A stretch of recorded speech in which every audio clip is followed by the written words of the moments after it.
Lieutenant Commander Sarah Chen groaned softly as consciousness crept back into her mind. The sterile air of the Endeavor's diplomatic quarters felt different this morning, warmer somehow, and accompanied by sounds that definitely shouldn't exist on a human starship.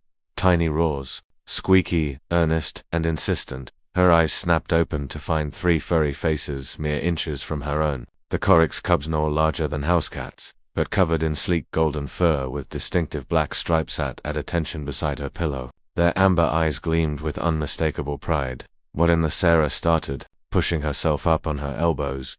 The largest cub, barely 3 months old in their species' accelerated life cycle, stepped forward and released another miniature roar. His siblings flanked him, their tails swishing in synchronized excitement. Between them lay what appeared to be a datapad, its screen displaying crude but recognizable symbols. Sarah rubbed her eyes, wondering if she was still dreaming. 2 weeks ago, the Galactic Council had assigned her as the human liaison to Ambassador Craven, a senior Corex diplomat whose mate had recently given birth to triplets. The lion-like species was notoriously private about their young, and Sarah had been honored if bewildered by the assignment. "Did you three make a report?" she whispered. The middle cub, a female with particularly bright eyes that Sarah had privately nicknamed Scout, chirped, and tapped a datapad with one tiny paw. The screen flickered, showing what looked like a child's drawing of the ship's hydroponics bay, complete with stick figure representations of crew members and oddly detailed botanical symbols. The third cub, the smallest and most timid, added his own soft vocalization and gestured toward Sarah's nightstand, where 3 small objects sat: a missing stylus from engineering, a protein bar from the mess hall, and a botanical sample she'd been searching for yesterday. "You brought these for me?" 3 heads bobbed in unison, their roars intensifying with approval. Sarah's throat tightened. In the 2 weeks since Ambassador Craven had arrived, the cubs had been kept sequestered in the diplomatic suite, rarely seen except during official family presentations. Corex tradition dictated that cubs didn't interact with other species until they'd undergone their first hunt trial at 6 months, a ritual that proved their readiness for galactic society. Yet here they were, in her quarters, presenting what could only be described as their observations from sneaking around the ship.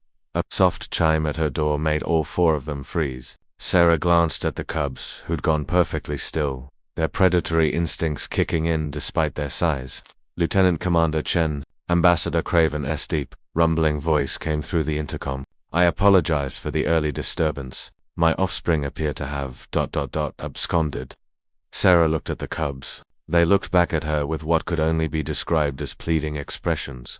"Just a moment, Ambassador," Sarah called out, quickly throwing on her uniform jacket. She knelt before the triplets and whispered, "Okay, you 3. I don't know what you're trying to tell me, but I promise I'll look at this properly." Deal 3 tiny paws extended toward her in the Corex gesture of agreement, something they shouldn't have been able to perform with such precision at their age. Sarah opened the door to find Ambassador standing in the corridor, his massive 8-foot frame tensed with concern. His golden mane bristled slightly as he spotted his cubs. "Commander Chen, I cannot apologize enough. They have never..." He stopped mid-sentence, his vertical slit pupils widening as he saw the datapad and the gathered items. "What is this?" "I believe," Sarah said carefully, "they were bringing me a report about the ship." The ambassador's ears flattened against his skull, a sign of shock in Karek's body language. "Impossible. Cubs cannot organize analytical thought until after their first hunt trial. It is biological law." Sarah picked up the datapad and turned it toward him. "With respect, Ambassador, I think your kids didn't get that memo." Craven studied the screen, his expression cycling through disbelief, confusion, and finally something that looked like wonder. The drawings weren't sophisticated, but they showed clear observation and pattern recognition. More importantly, certain sections highlighted security vulnerabilities in the hydroponics bay that the engineering team had mistweaked seals that could compromise the environmental systems. "How did they... double quotes." The ambassador's voice trailed off. Sarah knelt beside the cubs, who'd resumed their alert positions. "You know what I think? I think they've been watching us. Humans, I mean. Watching how we interact with our young, how we encourage questions and curiosity from day one."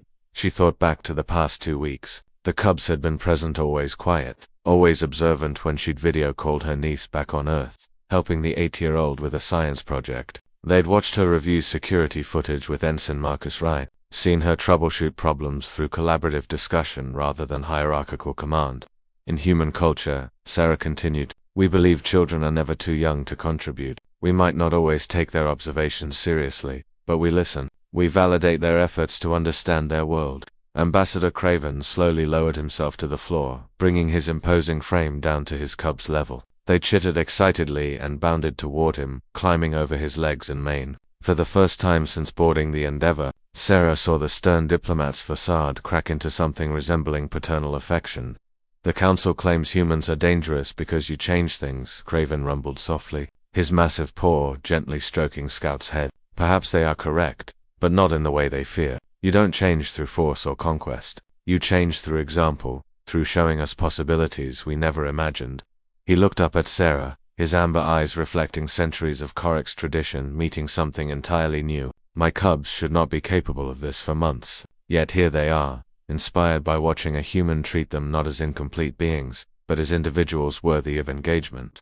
Sarah felt her chest swell with emotion. This was why humanity had fought so hard for a seat at the Galactic Council, not to dominate or impose their will, but to offer a different perspective, one that saw potential in unlikely places.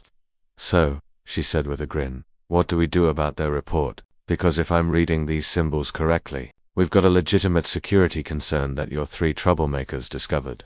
The largest cub roared again, this time with unmistakable triumph. Ambassador Craven's laugh was like rolling thunder. Then I suppose we must present their findings to the captain, though I suspect this will require certain revisions to Coric's child-rearing philosophy. As Sarah helped prepare the cub's findings for official review, she reflected on humanity's place among the stars. They weren't the strongest species, nor the most technologically advanced, but they possessed something uniquely powerful, the belief that everyone, regardless of age, origin, or expectation, had something valuable to contribute, even if that contribution came in the form of tiny roars beside your pillow at 600 hours. By the time Captain Rodriguez reviewed the cub's security findings that prevented a potentially catastrophic environmental breach, the story had already spread throughout the Endeavour. The image of 3 Corix cubs standing proudly beside Lieutenant Commander Chen during the briefing became legendary, a symbol of what humanity brought to the galactic community. Not conquest, not superiority, simply the revolutionary idea that perhaps, just perhaps, everyone deserved to be heard, even the smallest voices with the tiniest roars.